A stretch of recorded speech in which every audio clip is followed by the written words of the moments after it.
All right, you got an old Chevy truck and the ABS is kicking on right as before you're coming to a stop.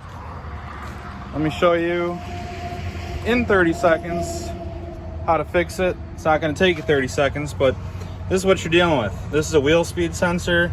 It plugs into your hub, and these areas get very grimy, which what that does is once this rusts, it kicks this up a little bit and it doesn't read the wheel speed sensor correctly.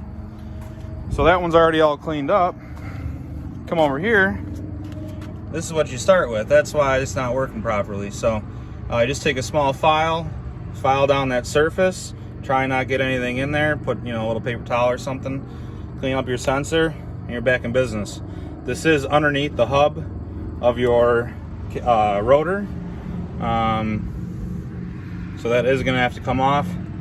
And these old Chevy trucks, they like to rust. So be prepared to replace calipers, rotors.